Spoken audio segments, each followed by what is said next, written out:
इस वीडियो में आप जानेंगे कि आप वर्ड इंडीड को कहां, कैसे, कब और क्यों इस्तेमाल कर सकते हैं। साथ ही आप जानेंगे इस वर्ड को बोलने का बिल्कुल सही तरीका यानी कि इसकी प्रोनाउंसिएशन। साथ में मैं आपको बताऊंगा कुछ सिनोनिम्स यानी कि पर्यायवाची और कुछ एंटोनिम्स यानी कि विलोम शब्द। और इस वीडियो का सबसे जरूरी पार्ट जिसमें हम बात करेंगे कुछ रियल लाइफ एग्जांपल्स के बारे में। वीडियो बहुत छोटी सी है लेकिन बहुत इन्फॉर्मेटिव होने वाली है और इस वीडियो के अंदर वर्ड इंडीड से रिलेटेड आपके जितनी भी क्वेरीज हैं वो सारी की सारी क्लियर हो जाएंगी।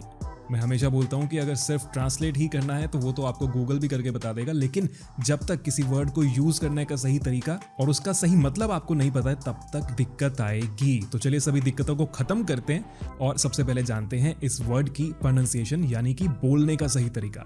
देखिए, हर वर्ड को अलग अलग जगहों पे, अलग अलग देशों में अलग अलग तरीके से बोला जाता है। हम बात करेंगे कि हमारे देश में, भारत में इसे कॉमनली कैसे बोलते हैं। ओके, स्पेलिंग है INDEED और प्रोनाउंस करते हैं इंडीड।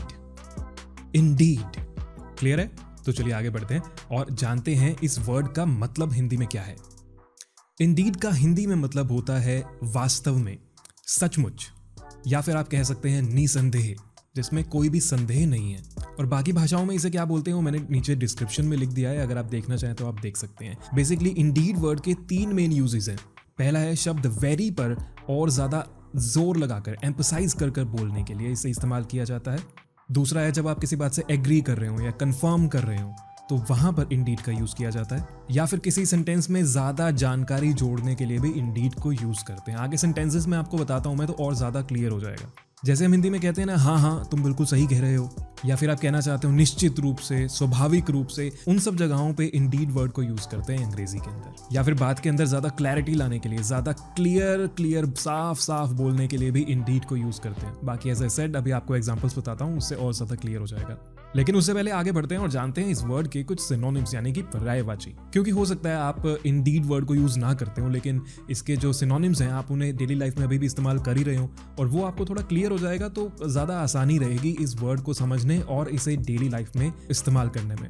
इसके कुछ सिनोनिम्स हैं एब्सोल्युटली, श्योरली, रियली।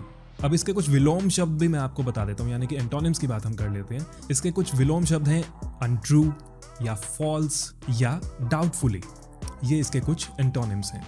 चलिए आगे बढ़ते हैं। अब आपने बोलने का सही तरीका भी समझ लिया, इस वर्ड का मतलब क्या है वो भी आप समझ चुके हैं, आपने इसके सिनोनिम्स भी जान लिए, एंटोनिम्स भी जान लिए। अब आते हैं वीडियो के सबसे जरूरी पार्ट पर जिसमें हम जानेंगे कि आप इसे रियल लाइफ में कैसे यूज करते हैं या कर सकते हैं, यानी कि कुछ रियल लाइफ एग्जांपल्स के बारे में अब हम बात करने वाले हैं। एक एग्जांपल है I love to eat dal makhani very much, या फिर आप कह सकते हैं I love to eat dal makhani very much indeed. अब इस एग्जांपल के अंदर आपने वेरी वर्ड पर ज्यादा जोर डालकर बोलने के लिए, एम्फसाइज करने के लिए इंडीड वर्ड का यूज किया। देखिए, कुछ लोग होते हैं ना जिनकी बात दुनिया सुनती है। क्यों सुनती है? क्योंकि उनकी बात में कुछ वजन होता है।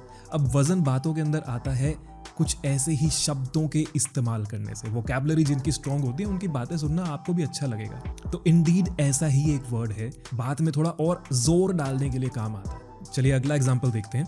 आपसे कोई कहे कि आज दाल मखनी बहुत स्वादिष्ट थी, दाल मखनी वॉज वेरी टेस्टी। अगर दाल में मक्खन आपको भी ज्यादा लगा और आप भी इस बात से एग्री करते हैं कि दाल बहुत स्वादिष्ट थी तो आप भी एग्री करने के लिए कह सकते हैं इट वॉज इंडीड, यानी कि हाँ मुझे भी ऐसा ही लगता है, मेरा भी यही मानना है। तो यहां पर आपने एग्री करने के लिए इंडीड वर्ड का यूज किया। इसके अलावा कुछ और सेंटेंसेस भी हैं जो मैंने वीडियो की डिस्क्रिप्शन में लिख दिए हैं, अगर आप वो देखना चाहें तो आप देख सकते हैं। या फिर आप कुछ पूछना चाहें या फिर आप मुझसे कुछ कहना चाहें तो आप कमेंट बॉक्स में कमेंट करके जरूर बता भी सकते हैं। उम्मीद पर ही दुनिया कायम है और मुझे पूरी उम्मीद है कि वर्ड इंडीड से रिलेटेड सारी क्वेरीज मैंने आपकी दूर कर दी होंगी, क्लियर कर दी होंगी। तो अगर आपकी और मेरी सोच इस बारे में मिलती है तो प्लीज चैनल को सब्सक्राइब कर लीजिएगा। वीडियो देखने के लिए आपका बहुत बहुत धन्यवाद। See you in the next one. जय हिंद।